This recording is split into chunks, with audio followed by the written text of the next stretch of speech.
Bismillahirrahmanirrahim. Assalamualaikum warahmatullahi wabarakatuh.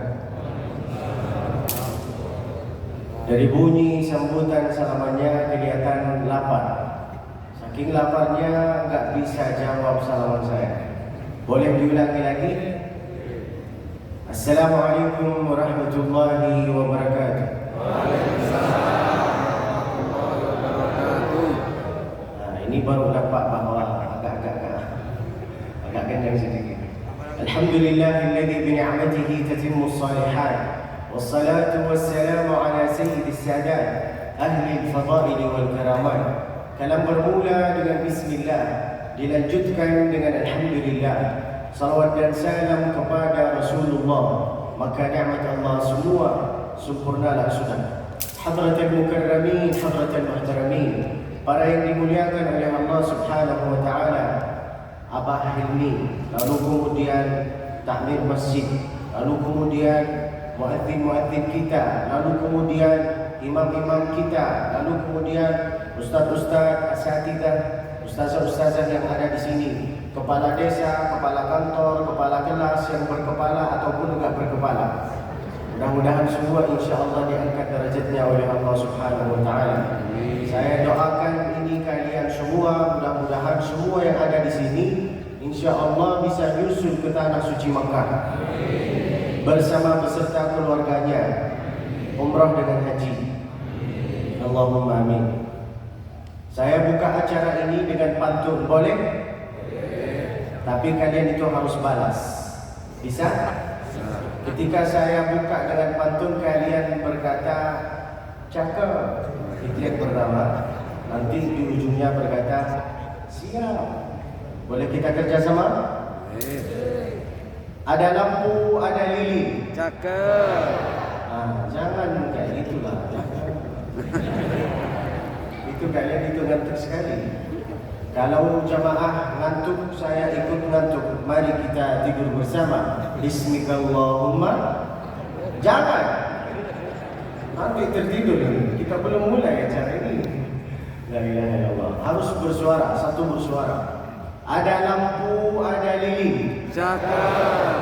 Ada aku, jangan cari yang lain. Siap. Perkenalkan diri, nama saya yaitu adalah Abdul Basit, Abdul Jalil, Abdullah Musfi.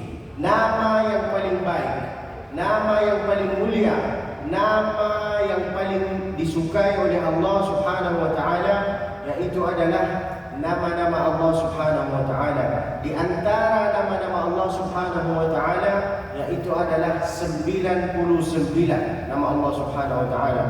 Apa nama-nama ayat? Apa nama-nama Allah Subhanahu wa taala? Yaitu adalah walillahil asmaul husna fad'uhu biha. Mari kita baca al-asmaul husna dengan satu suara. Ya Allah ya Rahman ya Allah ya.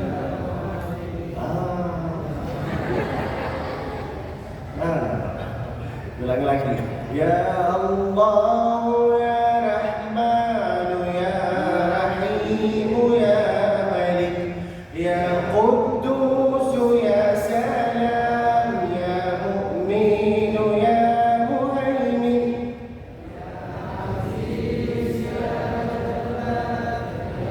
Bapak-bapak yang enggak hafal nama-nama Allah Subhanahu wa taala, enggak apa-apa. Yang penting mulutnya engkau ini bergerak. Pura-pura ikut sama saya. Mana suara kalian? La ilaha illallah. Ada kabar gembira bagi kalian. Semua yang hadir pada pengajian ini ada kabar gembira bagi kalian. InsyaAllah setelah selesai pengajian ini, InsyaAllah akan ada makan bersama di rumah masing-masing. Mana? Allah. Di antara nama-nama Allah Subhanahu wa taala yaitu adalah 99. Pilihlah satu nama di antara mereka, karena nama yang paling baik yaitu adalah nama yang bersandar kepada Allah Subhanahu wa taala. Banyak nama-nama Allah Subhanahu wa taala. Pilihlah Abdul Rahman, Abdul Rahim, Abdul Malik, Abdul Quddus, Abdul Samad. Tapi jangan lupa untuk memilih Abdul Basit Musfi. Jangan lupa subscribe, like, share, komen. Karena memang itu nama saya. Nama saya yaitu Abdul Wasit, nama ayah saya Abdul Jalil, nama kakek saya Abdullah, nama kakek saya Lutfi. Kalau saya jelaskan semua enggak akan selesai pengajian ini. Maka pilihlah pelajaran yang pertama bagi kita yaitu adalah tentang nama. Jangan dikasih andai bapa, andai abang ini nanti besok ke depan punya anak, punya cucu, jangan dikasih nama yang sembarangan. Maaf, jangan tersinggung. Jangan dikasih nama yang sembarangan seperti apa? Lenovo, Enova, Novi. Itu bukan nama itu enggak ada artinya. Maka pilihlah nama-nama Allah Subhanahu wa taala. Banyaklah, pilihlah. Lalu kemudian usia saya yaitu adalah 25. Berapa? 25. Mudah-mudahan kita ini selalu bersama. Allahumma amin. Ini menunjukkan pelajaran yang kedua yaitu adalah panjang umur tapi enggak banyak amal tidak ada gunanya. Oleh itu maka ketika bapa berdoa minta dari Allah Subhanahu wa taala, mintalah dua. Panjang umur, banyak amal. Panjang umur tapi enggak banyak amal, sia-sia. Mudah-mudahan semua yang ada di sini insya-Allah panjang umurnya, banyak amalnya, banyak tanahnya, banyak ubinnya, banyak rezekinya, banyak bininya. Amin katanya itu. Padahal saya itu ngetes mereka. Tapi mereka itu semangat kalau masalah bini. La ilaha illallah Muhammadur Rasulullah. Ketika saya datang ke sini, lalu duduk, lalu menjadi imam, lalu sholat di sini, Masya Allah, rasanya seperti sholat di depan Ka'bah. Ini namanya babul multazam. Nanti ketika bapak, ketika ibu datang ke Masjidil Haram, carilah Ka'bah itu terbagi 4. Satu dari sini, satu dari sini, satu dari sini, satu dari sini. Ini di hadapan langsung Hijr Ismail.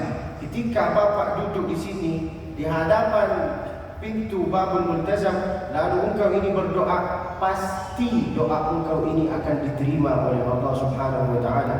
Kalau engkau mau datang ke babul multazam ini, datanglah sebelum berkumandang adzan, sebelum 2 jam. Tapi kalau engkau datang pas mau waktu adzan, engkau bisa nyampe sana tapi enggak bisa tahan. Kenapa? Karena di sana itu ada orang-orang yang Masya Allah gede. Lalu engkau ini berapa kali saya lihat jamaah Indonesia mau sholat di hadapan pintu babul multazam, tapi dia itu enggak mampu, enggak bisa tahan. Kenapa enggak bisa tahan? Karena saya itu Ustaz, saya sangka itu saya sudah nyampe ke Ka'bah. Ternyata itu saya sudah nyampe ke ketiaknya orang hitam. Oleh itu maka datanglah sebelum berkumandang adzan. Panjang umur banyak amal. Seperti siapa? Kita ngambil contoh seperti Abah Hilmi. Masya Allah, tabarakallah. Kita ngambil pelajaran dari beliau. Kita doakan beliau sehingga panjang umurnya, banyak amalnya insya Allah. Allahumma amin. Pelajaran yang kita dapati dari Abah Hilmi itu apa? Kalau kita mau jadi seorang soleh, ambillah pelajaran dari beliau. Beliau itu seperti mendapat dunia dengan akhirat. Fid dunya hasanah wa fil akhirati hasanah. Bisnisnya di sana, lalu tempat sholatnya di sini. Masya Allah, tabarakallah. Inilah hamba yang disukai oleh Allah. Inilah hamba yang pernah dibesarkan oleh Nabi. Nabi alaihi salatu wassalam bukan seorang yang cuma duduk di masjid lalu berzikir kepada Allah, guys. Enggak. Nabi itu, guys, duduk di masjid berzikir, lalu setelah berzikir, setelah sholat itu beliau pergi ke pasar. Suatu ketika, ini kisah Nabi alaihi salatu wassalam. Suatu ketika Nabi alaihi salatu wassalam di atas mimbar. Mimbarnya Nabi itu 3 lantai. Berapa, guys? 3 lantai. Ini mimbarnya berapa lantai? Kita hitung bersama. 1, 2. Berarti mimbarnya ini kurang. Berarti ini enggak sesuai dengan mimbarnya Nabi. Berarti mimbar ini bid'ah. Wa kullu bid'atin dhalalah. Suatu ketika Nabi alaihi salatu wassalam ada di atas mimbar. Lalu alaihi salatu wassalam di saat hari Jumat lagi menyampaikan khutbah Jumat, tiba-tiba ada salah satu orang Badawi berdiri di pintu lalu berkata, "Ya Rasulullah, halakatil amwal. Ya Rasulullah, wahai Rasulullah, halakatil amwal, semua harta-harta kita itu habis, semua tanah kita itu mati, semua kebun kurma onta kita itu kering dengan mati ya Rasulullah. Itu di saat Nabi SAW lagi menyampaikan khutbah. Bayangkan apa yang terjadi. Apakah Nabi SAW mengusir beliau? Apakah Nabi SAW marah terhadap beliau? Tidak. Langsung responnya Nabi SAW mengangkat tangannya lalu berkata, "Aghithna, aghithna." Nabi SAW itu guys, kalau berdoa dari Isya sampai subuh, bayangkan dari Isya sampai subuh Nabi itu kalau berdoa. Sampai suatu ketika Nabi SAW lagi berdoa setelah perang Ghazwah Badr, tiba-tiba imamah yang ada di sini itu jatuh. Lalu lewatlah Sayyidina Abi Bakar As-Siddiq lalu berkata kepada Nabi Muhammad, "Cukuplah, hasbuka ya Rasulullah, cukuplah ya Rasulullah." Tapi Nabi SAW itu masih tetap berdoa. Nabi kalau berdoa guys, dari Isya sampai subuh, kulitnya putih. Ketika beliau SAW lagi mengangkat tangannya, lagi berdoa, sampai kata sahabat-sahabat Nabi yang ada di bawah itu apa? Hatta yura bayadha ibtayhi. Nabi kalau berdoa kayak gini tangannya ke atas. Hatta yura, sampai ketiaknya Nabi itu putih. Nabi putih, ketiaknya putih. Kalau berdoa lama, kalau berdoa mengangkat tangannya ke atas, itu Nabi. Kita kalau berdoa, kita pendek, pesek, hitam, ketiaknya hitam. Kalau berdoa, tangan ini di atas paha kayak gini. Betul enggak? Ini tahu apa artinya? Maaf ya, jangan tersinggung. Jadi kisah nyata. Ini tahu apa artinya? Ini artinya, ya Allah, terserah ya Allah, mau dikasih kasih, enggak mau dikasih saya terima. Sombong kali kau. Mintalah dari Allah, angkatlah tangannya ini. Kalau mau berdoa, seminim-minimnya angkatlah kayak gini. Ya Allah, lancarkan urusan kami ya Allah. Itu bagi orang-orang yang sudah tua. Tapi bagi ustaz-ustaz ini, Masya Allah, saya lihat ini banyak orang-orang yang muda. Ini saya kasih doa untuk kalian. Doa untuk menjemput jodoh. Mau? Mau gak? Yang berkata mau itu yang belum nikah. Ini bapak ini sudah punya 3 anak berkata mau. Mau? Doa. Nah, tulislah doa untuk menjemput jodoh. Ya Allah, jauhkanlah saya dari virus dan dekatilah saya sama orang serius. Aminilah. Yang berkata amin itu yang belum nikah, La ilaha illallah Muhammadur Rasulullah. Nabi kalau berdoa kayak gini. Ini pelajaran yang ketiga, bahwa kalau kita itu kalau mau berdoa, angkatlah tangan ini. Kalau mau berdoa seperti Nabi mau mengangkat tangannya ke atas, tak apa-apa, tapi jangan terlalu lama. Kenapa? Mana tahu yang di samping kita itu nanti pingsan dengan bau kita. La ilaha illallah Muhammadur Rasulullah. Suatu ketika Nabi SAW di rumahnya, setelah di rumahnya beliau pergi ke tempat solat. Setelah melaksanakan selesai solat, beliau keluar ke pasar. Di pasar itu ada salah satu orang Yahudi buta. Nabi SAW itu selalu setiap hari menjumpai seorang Yahudi itu yang buta. Untuk apa? Untuk menyuapi dia makanan. Bayangkan Pak, bayangkan guys, Nabi menyuapi dia makanan, tapi seorang Yahudi itu mencaci maki di hadapannya Nabi SAW. Bayangkan, Nabi itu menyuapi dia makanan, tapi seorang Yahudi itu berkata di hadapannya Nabi secara langsung, face to face, live. Yang namanya Muhammad itu seorang pendusta, yang namanya Muhammad itu seorang kadzdzab, yang namanya Muhammad itu seorang gila. Bayangkan kalau bapak diejek di hadapannya bapak secara langsung.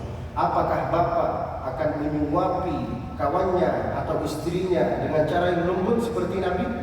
Pasti lebih lembut daripada Nabi, kan? Makan.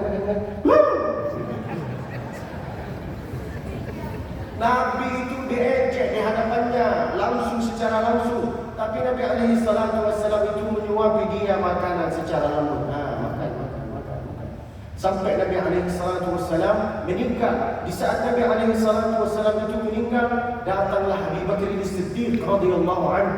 bertanya kepada Siti Aisyah, "Wahai Siti Aisyah, apakah ada di antara sunnah-sunnah Nabi yang enggak pernah dilakukan sama saya, tapi pernah dilaksanakan sama Nabi?" Ada.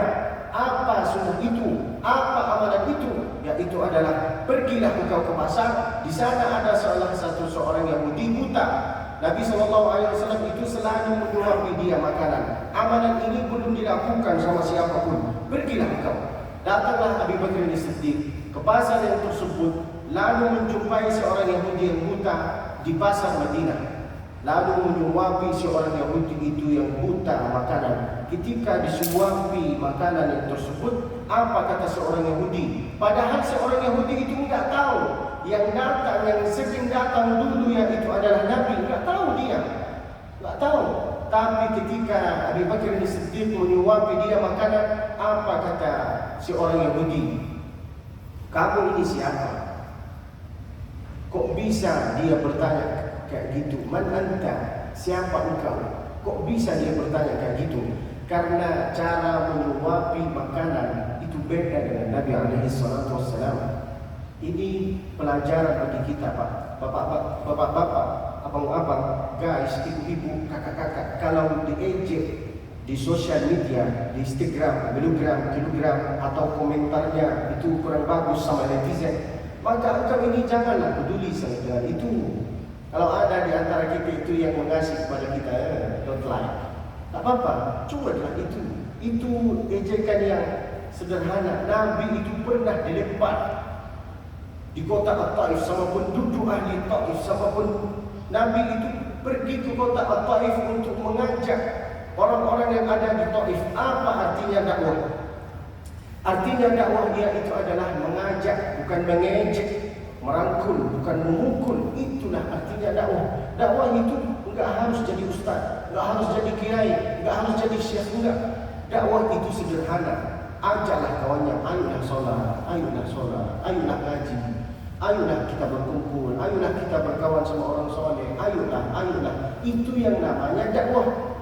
Bukan sedikit-sedikit mengejek, jangan. Itulah yang namanya dakwah, mengajak, bukan mengejek, merangkul, bukan memukul. Kalau ada di antara kalian ibu-ibu yang punya, atau kita itu ibu-ibu yang punya suami Fir'aun, enggak mau sholat,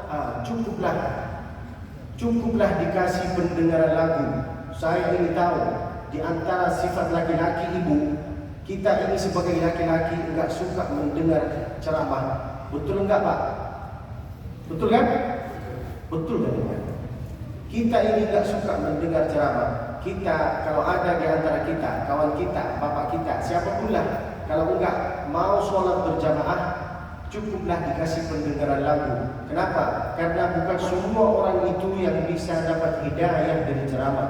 Ada juga banyak orang yang bisa dapat hidayah dari lagu. An-naf'u qad yakunu bil irsyad. Apa artinya? An-naf'u qad yakunu bil irsyad.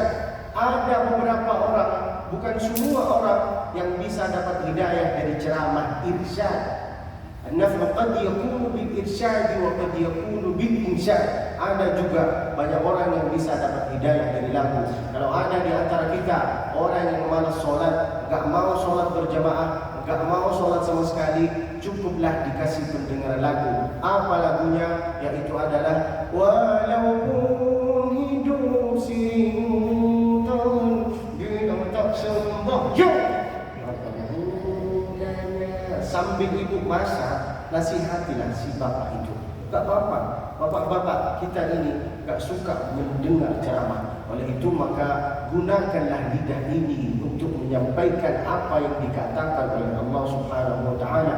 Bukan semua lagu itu haram, bukan. Ada lagu yang halal, ada lagu yang bagus, ada lagu yang boleh. Seperti lagu apa? Tentang sholat. Walaupun hidup 1000 tahun bila tak sembahyang, apa gunanya? Betul apa enggak? Ada juga lagu yang boleh. Lagu apa? Tentang sejarah Nabi alaihi salatu wassalam. Tala'al badru alaina min thaniyatil wada' wajaba syukru alaina ma da'a lillahi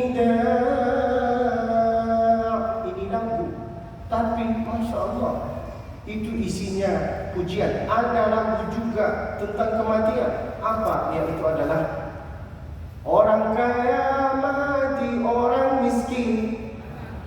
Jamaah Ustaz, jangan dulu.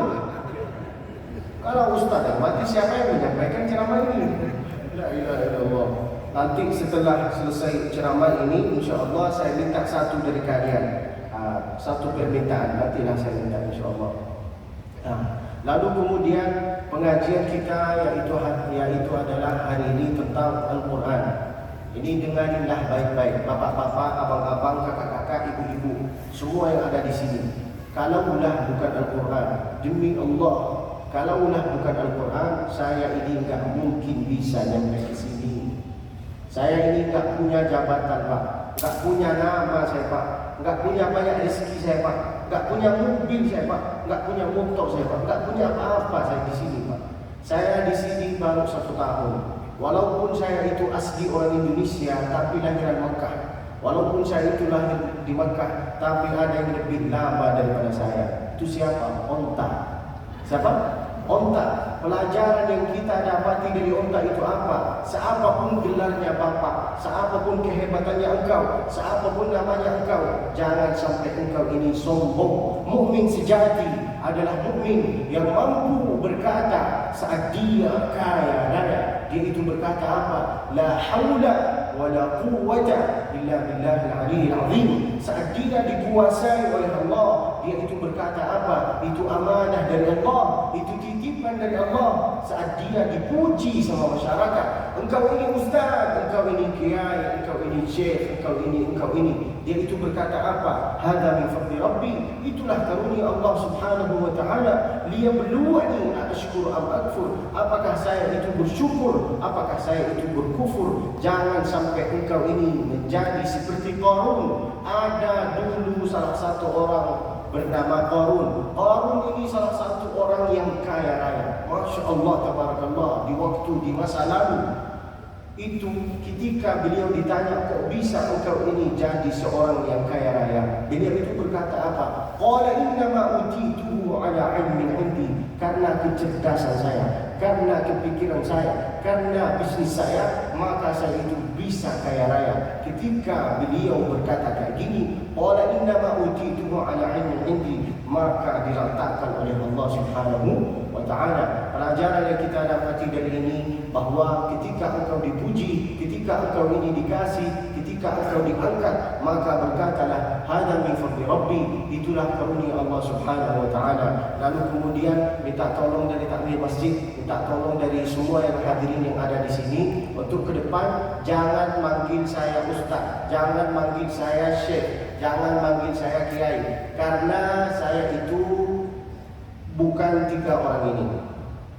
Di Makkah itu kalau kita mau manggil orang, kalau kita mau manggil seorang dengan gelar syekh, itu harus punya 3 sifat. Harus punya berapa sifat, Pak?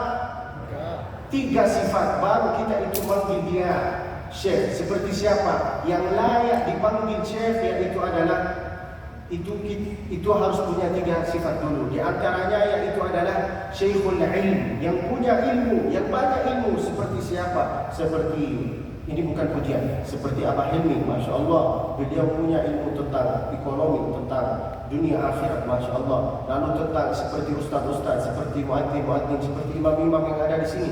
Kita ambil contoh seperti Ustaz Abdul Somad, seperti Ustaz Adi Hidayat. Masya Allah, mereka itu berilmu. Maka kita itu harus manggil mereka dengan gelar syekh. Apa? Kenapa kita itu harus manggil mereka syekh? Karena mereka itu berilmu. Sifat yang pertama yang layak dipanggil syekh dengan gelar syekh yaitu adalah syekhul ilm. Yang kedua, syekhul mal. Kalau di Makkah ada orang yang banyak harta, banyak rezeki, banyak mobil, banyak tanah, banyak motor, banyak bini, baru kita itu manggil dia dengan gelar syekh karena dia itu banyak harta. Syekhul mal. Sifat yang ketiga yang terakhir yaitu adalah syekh syaibubah, yang sudah tua. Ini saya 3 sifat ini enggak punya. Ilmu enggak punya, harta enggak punya, lalu masih muda, masih cute, masih imut, masih laku. Kenapa kalian ini manggil saya syekh? Tahukah Tahukah mereka itu kenapa manggil saya Syekh? Karena ta'ziman bil Quran, karena kemuliaan Al-Quran. Andai saya itu enggak punya Al-Quran, Pak, enggak mungkin saya ini bisa duduk di sini. Enggak mungkin saya ini bisa menyampaikan apa yang dikatakan oleh Allah. Enggak mungkin saya itu menyampaikan, enggak mungkin saya datang sholat di sini, tidur di sini. Enggak mungkin ini saya semua, Pak. Oleh itu maka bapak-bapak, ibu-ibu, kalau enggak bisa hafal Al-Quran, minim-minimnya harus punya anak yang sudah hafal Al-Quran. Enggak bisa anaknya hafal Al-Quran, minim-minimnya cucunya supaya bisa hafal Al-Quran. Enggak bisa engkau anaknya, enggak bisa anaknya cucunya, enggak bisa cucunya, maka dekatilah diri sendiri kepada ahli Al-Quran. Enggak mau tempat ini, matilah kau. Nah, di sini ada sungai kan? Di antara Gresik sama Surabaya ada sungai kan? Pergilah engkau ke sungai itu, sampai sana. Insya Allah dosa-dosanya engkau hilang dan bapak pun hilang. Dikasih semua enggak mau?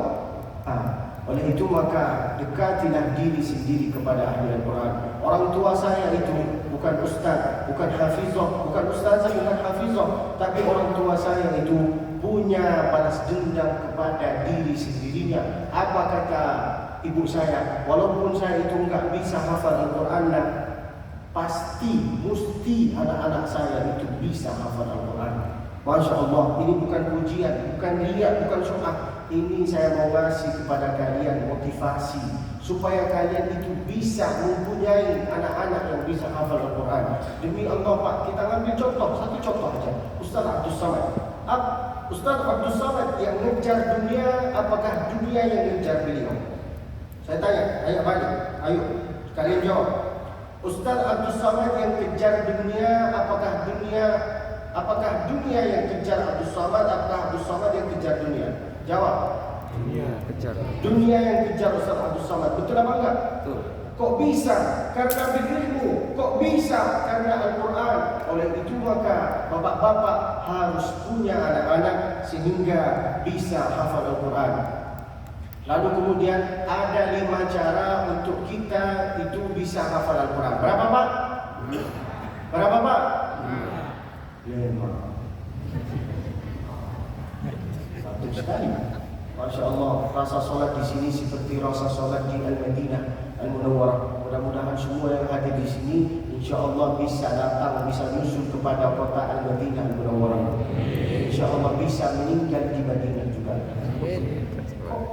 Yang aminnya sedikit. Kata Nabi, siapa yang bisa meninggal di sana, maka dia itu wajib mendapat syafaatnya Nabi. Itu yang berkata itu Nabi. Man mata bil Madinah, siapa yang bisa meninggal di kota Madinah, maka wajabat lahu syafaati. Itu hadis ini bukan artinya datang ke kota Madinah lalu bunuh diri atau ngambil samurai. Itu artinya bukan kayak gini. Man mata bil Madinah, siapa yang bisa meninggal di kota Madinah. Memang kematian itu bisa request? Bisa. Kata siapa tak bisa? Ketika engkau ini sujud lalu mintalah dari Allah. Aqrabu ma yakunu al-'abdu min rabbih huwa sajid. Ketika engkau ini sujud, mintalah dari Allah Subhanahu wa taala. Apa yang harus kita baca? Allahumma inni as'aluka husnal khitam. Bacalah. Allahumma inni as'aluka husnal khitam. Baca Pak. Dengan satu suara. Allahumma inni as'aluka husnal khitam. Allahumma inni as'aluka husnal khitam. Matikanlah ya Allah dalam keadaan husnul khatimah. Di mana? Di tempat yang paling mulia. Di mana tempat yang paling mulia? Yaitu adalah fi ahsani maqam. Di mana itu fi ahsani maqam? Di kota Madinah. Berkatalah fi ahsani maqam. Fi ahsani maqam. Di sampingnya siapa? Bersama siapa? Yaitu adalah ma'an Nabi Mustafa alaihi salatu wassalam. Ma'an Nabi Mustafa alaihi salatu wassalam. Mintalah dari Allah Subhanahu wa taala. Mudah-mudahan semua yang hadir di sini insya-Allah bisa meninggal di kota Madinah. Ada 5 cara untuk kita itu bisa menghafal Al-Quran. Cara yang pertama yaitu adalah aturlah waktunya engkau. Jangan sok sibuk di dunia ini. Semua yang ada di dunia ini Pak, semua yang ada di dunia ini Kak, semua yang ada di bumi ini guys, kalau kita buang bisa jadi sampah. Surban kalau kita buang bisa jadi sampah. Pakaian kalau kita itu buang bisa jadi sampah. Ini kalau kita buang bisa jadi sampah. Tapi kalau kita buang Al-Quran, siapa yang jadi sampah? Kita yang jadi sampah, bukan Al-Quran. Oleh itu maka bacalah Al-Quran, dengari Al-Quran. Kalau mendengar bacaan Al-Quran aja bisa mendapat pahala, apalagi kalau engkau ini membaca ayat-ayat Al-Quran. Bagaimana kita itu atur waktu kita? Yaitu adalah setelah selesai solat, bacalah satu halaman. Gak bisa satu halaman 5 ayat, gak bisa 5 ayat 3 ayat, gak bisa 3 ayat 2 ayat, gak bisa 2 ayat 1 ayat. Udah, jangan nawar-nawar lagi. Ini jemaah Indonesia suka nawar. Ustaz, bagaimana kalau itu setelah selesai solat saya baca 3 ayat aja? Boleh. Apa ayatnya? Kita ambil contoh. Wasyamsi wa duhaha wal qamari idza talaha wan nahari idza jallaha. 3 ayat setelah subuh, 3 ayat setelah duhur, 3 ayat setelah asar, 3 ayat maghrib, 3 ayat isya. 3 kali 5 bisa jadi berapa ayat, Pak? 15 ayat itu bisa jadi kadang-kadang 1 halaman, kadang-kadang bisa jadi 2 halaman. Enggak usah ngambil 3 ayat, pilihlah 2 ayat aja, enggak apa-apa. Yang penting engkau ini jangan suka nawar-nawar. Suatu ketika pas waktu saya lagi menyampaikan kajian, tiba-tiba muncullah orang berkata, Ustaz, bagaimana kalau saya baca setelah setiap solat baca 5 huruf? Kaf ha ya ain sad. Ya, tak apa. Datanglah yang lebih parah daripada 5 huruf. Ustaz, bagaimana kalau 2 huruf? Yasin Toha. Datanglah yang lebih pelik daripada 2 huruf. Qaf, itu kan tahu. Qaf, nun, apa lagi? Hafal mereka. Karena sering baca setelah setiap solat baca mereka 1 huruf. Qaf, nun, sad. Andai saya gurunya, kucempatkan buku sungai. Baru kau rasakan.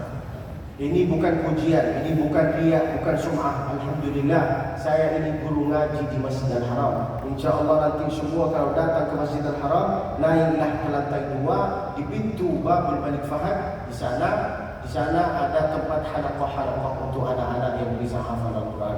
Mudah-mudahan di antara kita ini, insyaAllah anak-anak kita, cucu-cucu kita yang bisa hafal Al-Quran. Aturlah waktunya engkau. Jangan selalu main Instagram, videogram, Telegram. Tak apa-apa. Engkau ini punya Instagram, tak apa-apa. Ini semua punya Instagram. Follow lah saya.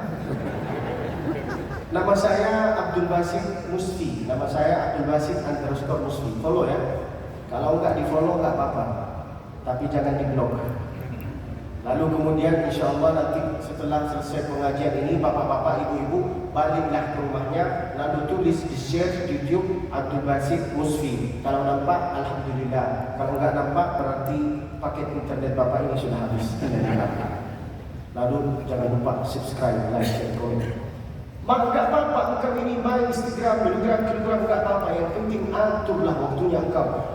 Nabi Pak, Nabi guys, Nabi Ibu enggak banyak minta dari kita. Nabi, salah satu pesannya Nabi SAW terhadap kita yaitu adalah satu, apa?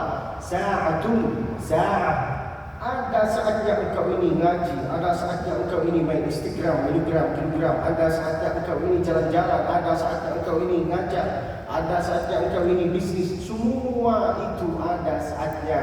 Kalau engkau ini enggak mengkhususkan waktu, enggak ada sama sekali di hari engkau waktu untuk membaca Al-Quran, apa yang terjadi? Kiamatlah bagi engkau. Nanti pada hari kiamat itu, telinga kita, mulut kita, mata kita, itu semua akan ditanya oleh Allah. Inna sam'ah, sesungguhnya telinga engkau, wal basara, matanya engkau, wal fuada, hati engkau, kullu ulaika kana 'anhu mas'ula. Semua itu akan ditanya oleh Allah Subhanahu wa taala. Bayangkan kalau kita itu enggak pernah baca ayat Al-Quran dalam satu hari, cuman suka mendengar lagu, gimana nanti? Engkau ini mau jawab apa? Mau jawab apa? Nanti pada hari kiamat itu yang bisa jawab itu bukan mulut kita, Pak. Bukan. Yang bisa jawab itu semua tangan kita, amalan-amalan kita, lalu langkah-langkah kita. Maka beruntunglah, saya ini bangga, bahagia lihat bapak-bapak di sini, masya Allah, melangkah menggunakan kakinya dengan melangkah kaki dengan untuk mendatang ke masjid ini untuk mendengar apa yang disampaikan oleh Nabi alaihi salatu wassalam. Oleh itu maka gunakanlah waktunya, bacalah Al-Quran. Untuk menghafal Al-Quran yang pertama diaturlah waktunya. Bagaimana kita atur waktu kita? Setelah setiap selesai solat, bacalah, terserahlah engkau. Mau baca 3 ayat, 2 ayat, 10 ayat, terserah. Yang penting baca setiap selesai solat supaya engkau ini bisa hafal Al-Quran. Untuk menghafal Al-Quran itu mudah sekali, Pak. Mudah, Pak. Tapi untuk menjaga itu, menjaga hafalan Al-Quran itu yang sulit. Nanti insya Allah saya akan menyampaikan kenapa untuk menjaga hafalan Al-Quran itu sulit. Kalau saya sampaikan semua nanti, kalau saya menyampaikan sekarang, saya takut nanti nggak diundang lagi. Saya ngasih kode kepada mereka. Mudah-mudahan faham. Faham mereka kan? Senyum beliau. Berarti faham. Jadi kalau nggak faham ini enak. Yang menghafal Al-Quran itu adalah diatur waktunya. Yang kedua, mendatangi guru. Apa, Bang? Mendatangi guru. Apa, Pak? Mendatangi guru. Kenapa giliran motor kita itu rusak, kita itu pergi ke ahlinya? Kenapa giliran HP kita itu rusak, kita itu pergi ke ahlinya? Tapi giliran agama kita itu agak goyang, agak kurang tahu, kita itu enggak pergi ke ahlinya. Kenapa? Sedangkan Allah Subhanahu wa taala itu berkata apa? Fas'alu ahla dzikr. Tanyalah, bertanyalah kepada ahlinya in kuntum la ta'lamun. Bapak-bapak yang bacaannya itu belum lancar, jangan putus asa, jangan berkecil hati. Justru Allah itu ngasih kepada orang-orang yang belum lancar bacaannya 2 pahala dibandingkan yang sudah lancar. Kita ambil contoh, tapi jangan tersinggung ya. Ini contoh. Orang yang sudah lancar bacaannya, contoh seperti kayak gini, alam nashrah laka sadrak wa wada'na 'anka wizrak. Itu bacaan orang yang sudah lancar. Itu dia dapat 1 pahala dibandingkan orang yang bacaannya itu belum lancar. Kayak gimana bacaan orang yang belum lancar? Kayak gini. Alam nashrah laka sadrak wa wada'na 'anka wizrak. Ini bukan mengejek, ini kisah nyata. Tapi dia itu bisa dapat 2 pahala. Kenapa? Karena setiap huruf yang dia ulang, maka dia itu bisa 1 huruf aja, Pak, bisa dapat 10 pahala. Apalagi kalau 2 huruf, apalagi kalau 5 huruf. Tapi Bapak ini jangan terlalu pilih. Baca dalam 1 hari kaf ha ya ain sad. Baca 5 huruf, saya sudah dapat 50 pahala. Jangan kayak gitu. Mendatangi guru. Man la syaikha lahu fasyaitanu syaikhuhu. Siapa yang enggak berguru, maka gurunya itu setan. Sekarang, zaman sekarang, kalau kita itu berhadapan sama orang, lalu kita itu bertanya, siapa gurunya engkau? Lalu pasti dia menjawab, YouTube. Siapa gurunya? YouTube. Siapa gurunya? Google. Pantesan banyak salahnya. Dia menyangka bahwa bacaannya dia itu betul, tapi bacaannya itu salah. Oleh itu maka mendatangi guru. Guru yang pertama di dunia ini adalah ibu-ibu. Siapa? Adalah ibu-ibu. Sekolah yang pertama di dunia ini adalah ibu-ibu. Al-ummu hiya al-madrasatul ula. Guru yang pertama di dunia ini adalah ibu. Ibu saya itu bukan ustazah, bukan hafizah, tapi ibu saya pas waktu mengajarkan kepada saya bagaimana saya itu menghafal Al-Quran, kayak gini caranya. Caranya lucu sekali, tapi banyak manfaatnya. Lihatlah ibu-ibu. Ibu saya sambil dia masak membaca ayat Al-Quran. Wadduha wal-laili idza saja ma rabbuka wa ma qala. Enak sekali. Lalu saya bonceng sana, bonceng sini, lari sana, lari sini. Karena sering mendengar maka saya bisa hafal Al-Quran. Tapi ibu-ibu sekarang enggak baca ayat Al-Quran. Apa yang dia baca? Baca lagu. Lagu apa? Lagu India. Pantesan anaknya jadi syarukan. Hakikami securalo. Dibalas, dijawab dengan suaminya yang sifatnya sifat Fir'aun. Deminya rizenu. Kalau kita tanya, pantesan anaknya engkau ini jadi Amitabh Bachchan. Kok bisa jadi? Karena ibunya sering mendengar lagu. Oleh itu maka gunakan lidah ini. Enggak harus engkau ini jadi ustazah, enggak harus engkau ini jadi nyai. Yang penting ketika engkau ini lagi masak masakan yang enak, gunakanlah lidah ini. Bacalah ayat-ayat Al-Quran. Qul a'udzu birabbin nas, malikin nas. Enak, Masya Allah, Tabarakallah. Oleh itu maka yang pertama untuk menghafal Al-Quran, diatur waktunya. Yang kedua, mendatangi guru. Guru yang pertama di dunia ini adalah ibu. Yang ketiga, sering mendengar. Apa Pak? Sering mendengar. Kenapa anak-anak kita ini yang kecil-kecil, yang lucu ini, yang usianya 9 tahun, 5 tahun, 6 tahun mereka itu, kok bisa anak-anak muda zaman sekarang itu bisa cepat hafal lagu? Karena sering mendengar. Saya sekarang tes anak-anak yang ada di sini. Kita kerjasama, oke guys? Kita kerjasama ya, jangan malu-malu. Ini contoh, kalau bukan contoh enggak mungkin saya sebut di dalam masjid. Terpesona. Lanjut. Hafal kan? Itu saya cuma tes, tapi dia hafal. Alhamdulillah. Malah dia lanjut. Mau jadi hafal nih. La ilaha illallah. Ini contoh yang pertama. Contoh yang kedua, kita kerjasama. Waktu pertama kali. Lanjut. Ada, tapi pura-pura nggak tahu. Kok bisa dia hafal lagu ini? Karena sering mendengar. Itulah yang dikatakan oleh Allah, gunakanlah lidah ini, gunakanlah telinga ini. Inna sab'a wal basara wal fu'ada. Itulah salah satu cara untuk kita itu bisa cepat menghafal Al-Quran.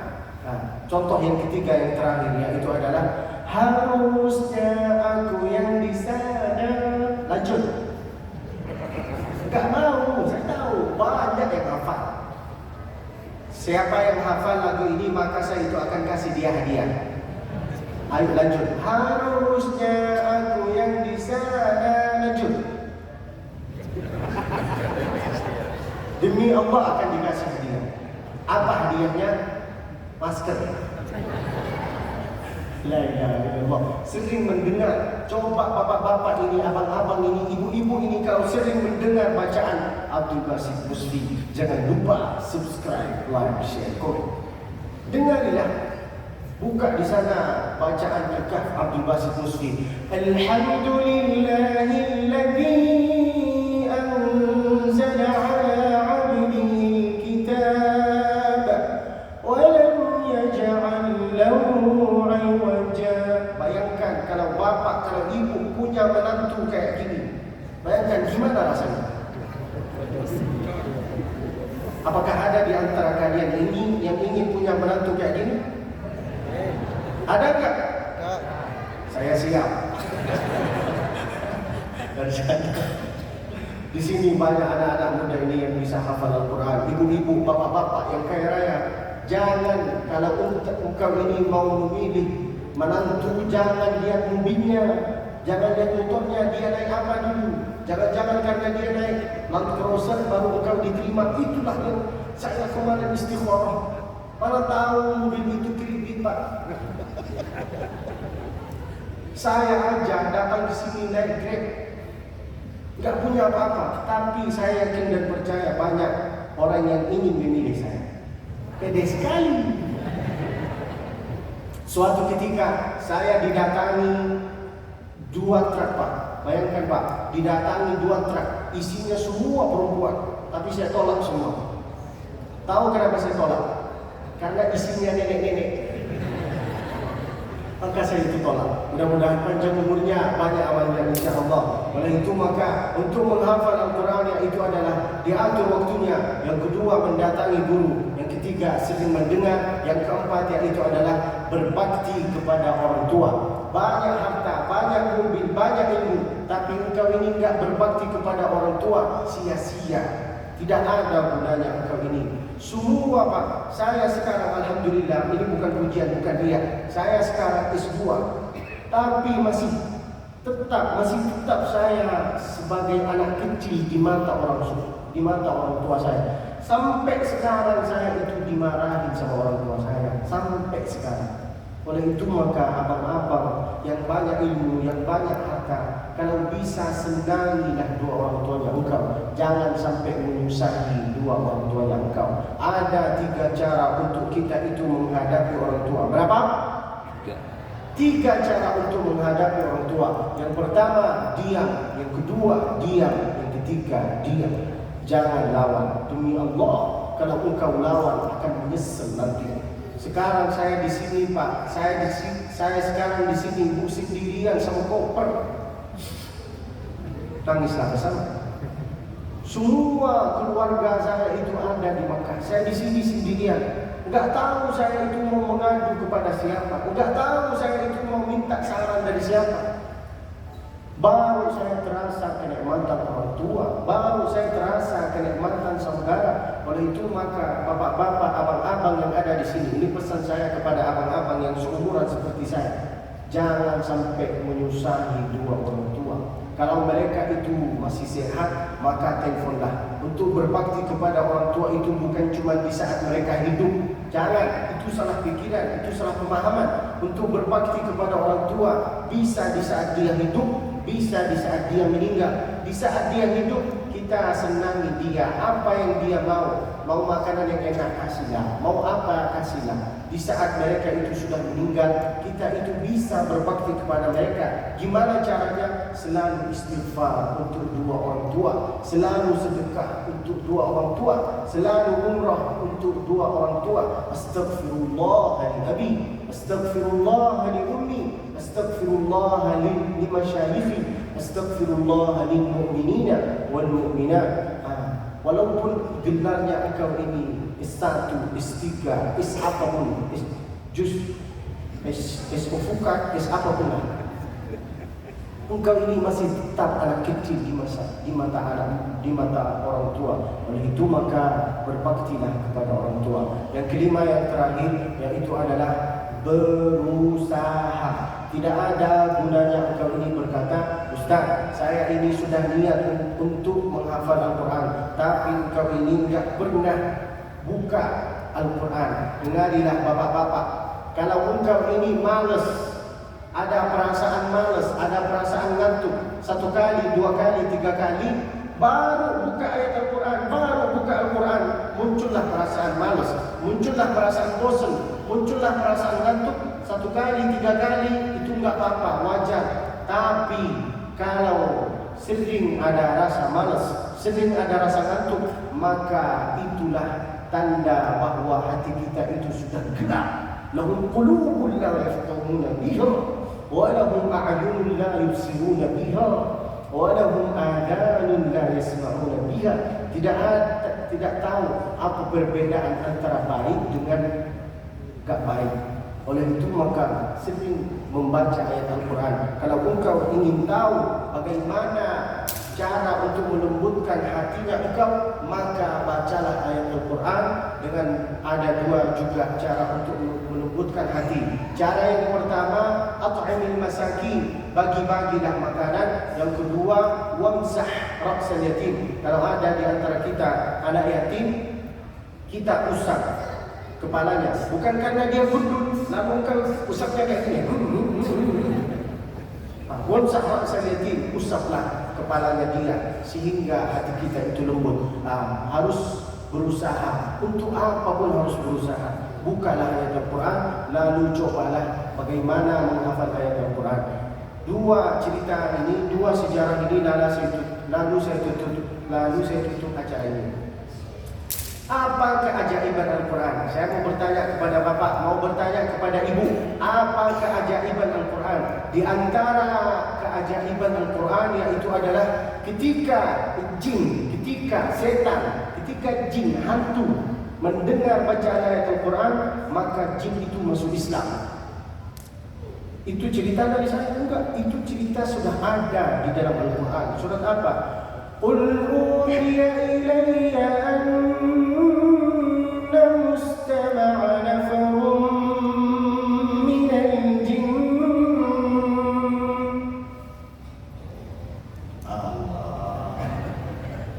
Setan itu lihat kita, dia berkata, ini serius apa enggak?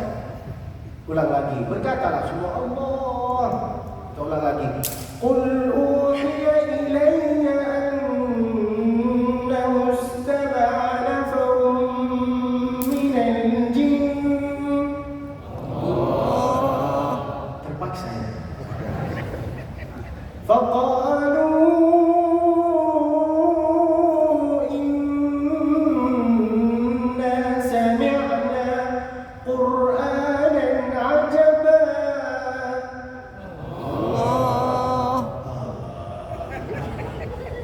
Jin aja mendengar bacaan ayat Al-Quran masuk Islam. Ketika Nabi SAW turun dari kota Taif lalu mau menuju ke kota Makkah, tiba-tiba beliau standby di salah satu tempat yang bernama Al-Jumaizah, di salah satu tempat yang sekarang di sana itu ada masjid namanya Masjidul Jin. Nanti bapak-bapak kalau ingin jumpa sama hantu, pergilah sana. Kalau enggak datang, itu kawannya engkau itu sudah jin. Pergilah di sana, ada tempat, ada masjid namanya Masjidul Jin. Di sanalah ayat ini turun kepada baginda Nabi SAW. Suatu ketika Nabi SAW turun dari kota Taif mau menuju ke kota Makkah, tiba-tiba beliau standby di salah satu masjid di salah satu daerah namanya Al-Jumaizah. Di sanalah ada masjid namanya Masjidul Jin. Ketika Nabi SAW lagi membaca ayat-ayat Al-Quran, Qul uhiya ilayya annahu istama'a nafarun minal jin. Tiba-tiba ada sekelompok jin mendengar bacaan ayat Al-Quran. Lalu apa kata jin ketika mendengar ayat Al-Quran? Bayangkan, jin mendengar bacaan ayat Al-Quran berkata apa? Wow, ajib, amazing, oh my God. Itu jin yang berkata ajib, ajaba. Faqalu inna sami'na Qur'anan ajaba yahdi ila rusyd, yahdi ila rusyd fa amanna bih. Lapat sekali. Yahdi ila rusyd fa amanna bih. Demi Allah, acara ini enggak akan ditutup kalau kalian itu enggak berkata Allah dengan semangat. Saya dendam. Cobalah berkata Allah dengan cara yang benar, baru saya tutup acara ini. Ya, karena jin aja mendengar bacaan ayat Al-Quran dia masuk Islam. Apalagi kita. Yahdi ila rusyd fa amanna bih. Terpaksa sekali. Allah, jin mendengar bacaan Al-Quran masuk Islam. Lalu setelah masuk Islam, mereka itu beriman, dapat hidayah dari Allah Subhanahu wa taala. Yahdi ila rusdi fa amanna bih wa lan nusyrika bi rabbina ahada.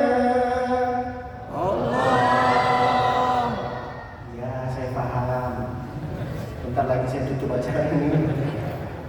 Mereka itu jin masuk Islam, lalu beriman, lalu mereka itu bersambah kepada Allah Subhanahu wa taala, walan nusyrika bi rabbina ahada. Ini menunjukkan kepada kita bahawa di antara keajaiban Al-Quran yang itu adalah ketika jin aja mendengar bacaan ayat Al-Quran, mereka masuk Islam, apalagi kita. Lalu kemudian ada 4 huruf yang mirip di bahasa Arab. Berapa? 4. Ikutilah semua sama saya, satu suara. Ada 4 huruf yang mirip di bahasa Arab. Berapa? 4. Yang pertama sin, Yang pertama apa? Sin. Yang kedua shin. Yang kedua apa? Sin. Yang ketiga jim. Yang ketiga apa? Jim. Yang keempat tha. Apa? Tha. Kita ambil contoh. Sin. Qul a'udzu birabbin nas. Baca. Qul a'udzu birabbin nas. Malikin nas. Malikin nas. Ilahin nas. Ilahin nas. Yang pertama sin. Yang kedua shin. Min syarril waswasil khannas. Min syarril waswasil khannas. Wasyamsi wa duhaha. Wasyamsi wa duhaha. Alam nashrah laka sadrak. Alam nashrah laka sadrak. Yang ketiga jim. Apa? Jim. Jajiju. Jajiju. Ada perbedaan antara jim dengan zal. Apa? Zal. Zatidu. Zatidu. Minta tolong bagi yang pakai masker coba buka maskernya sedikit aja. Coba berkata Zatidu. Zatidu. Kenapa saya itu berkata buka maskernya? Mana tahu di antara kita itu yang enggak bergigi. Lalu berkata, jangan tersinggung. Perbedaan jin dengan zal apa? Contohnya apa? Idza jaa nasrullahi wal fath. Baca. Idza jaa. Bukan icaca itu salah. Icaca. Idza keluar idah dia. Belit kali kau. Idza bukan icaca. Itu salah itu. Idza jaa nasrullahi wal fath. Idza jaa nasrullahi wal fath. Lalu kemudian ada juga perbedaan antara ha dengan ha. Apa? Ha dengan ha. Hahihu. Hahihu. Kalau engkau ingin tahu bahwa hurufnya haknya engkau ini benar apa enggak, coba menghadapi yang ada di sampingnya engkau, lalu berkata ke mukanya dia hahihu. Kalau dia sudah pingsan, berarti hurufnya engkau ini sudah benar. Coba buka maskernya, lalu menghadap yang ada di sampingnya, lalu berkata hahihu. Ayo coba. Coba kalau dia pingsan sudah benar. Coba hahihu. Hahihu. Contohnya apa? Alhamdulillahi rabbil alamin. Alhamdulillahi rabbil alamin. Bukan alhamdu ya. Kalau alhamdu itu salah. Alhamdu. Lalu kemudian contoh yang kedua, Ar-Rahmanir Rahim. Ar-Rahmanir Rahim. Itu contoh untuk huruf ha. Contoh untuk huruf ha. Perbedaan antara ha dengan ha itu apa? Ha itu keluarnya dari tenggorokan. Ha juga keluarnya dari tenggorokan juga. Tapi untuk bergetar untuk huruf ha itu dari dada. Ya. Hahihu. Hahihu. Kalau hatinya engkau ini bergetar, maka engkau ini masih hidup. Tapi kalau hatinya engkau ini tak bergetar, berarti engkau ini sudah mati bahkan. Contohnya apa? La ilaha illallah. La ilaha illallah. Yang pertama sin, yang kedua shin, yang ketiga zal atau jim, yang keempat yang terakhir minta tolong dengan satu suara za. Dengan satu suara za. Sa. Sa. Sa. Contohnya apa? Saya. Saya. Ayolah. Saya Saya suka suka Abdul Basit Abdul Basit Mutfi. Mutfi. Jangan lupa subscribe, like, share, komen. هذا والله أعلم وعلمه وأتم وصلى الله وسلم وبارك عليه وعلى آله وصحبه وسلم. إن أحسنت فاعلوني. Apabila ada kata-kata dari saya yang bikin bapak, yang bikin ibu itu tersinggung, ada beberapa kata yang agak gimana gitu, enggak enak ketika mendengarnya, maka maafinlah saya, maafkanlah saya. Saya minta maaf dari kalian. Dimaafkan apa enggak? Saya minta maaf dari kalian. In ahsantu fa'aluni wa in akhta'tu faqawwimuni. Apabila saya semua kata-kata saya itu benar, maka itu dari Allah Subhanahu wa taala. Saya minta satu dari kalian. Itulah permintaan saya dari kalian. Ini permintaan saya dari kalian Bapak, dari kalian Ibu. Permintaan saya itu apa? Doakanlah saya. Apa doanya? Cuma satu. Apa doanya? Matikanlah ya Allah Abdul Basit dalam keadaan husnul khatimah. Jangan sekarang. Amin. Dendam ni orang. Berkata, matikanlah ya Allah Abdul Basit dalam keadaan husnul khatimah. Amin. Orang kaya mati. Dengan satu suara. Orang kaya mati. Orang miskin. Jamaah, Ustaz, jangan. Mudah-mudahan semua yang ada di sini insya-Allah bisa mati dalam keadaan husnul khatimah. Amin. Allahumma amin. Hada wallahu a'lam wa ilmuhu wa tam. Wa sallallahu wa sallam wa baraka alaihi wa ala alihi wa sahbihi wa sallam. Mudah-mudahan pertemuan ini insya-Allah bukan pertemuan yang terakhir bagi kita. InsyaAllah kami ini semua bisa bersahabat di dunia dan bisa bertetangga nanti di surga. Allahumma amin. Ketika Bapak minta masuk surga dari Allah Subhanahu wa taala, jangan minta masuk surga level bawah, minta masuk surga yang level atas. Memang surga itu berlevel. Iya. Ketika nanti semua masuk surga, enggak ada yang aminkan.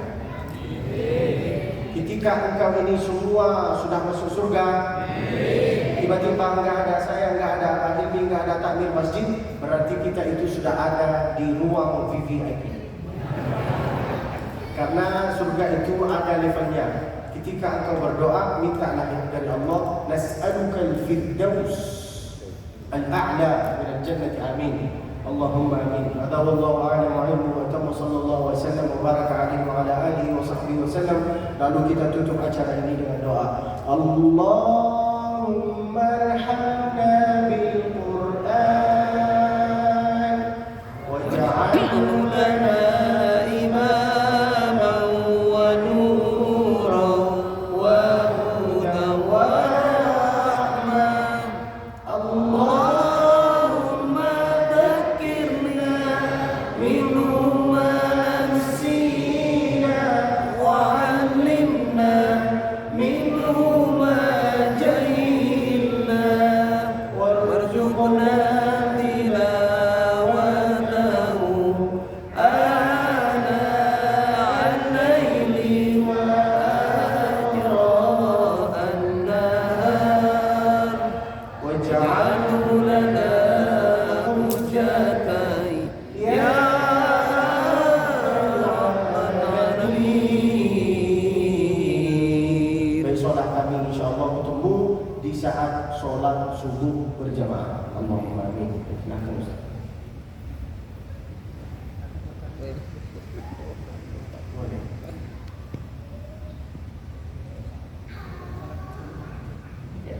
Terima kasih disampaikan.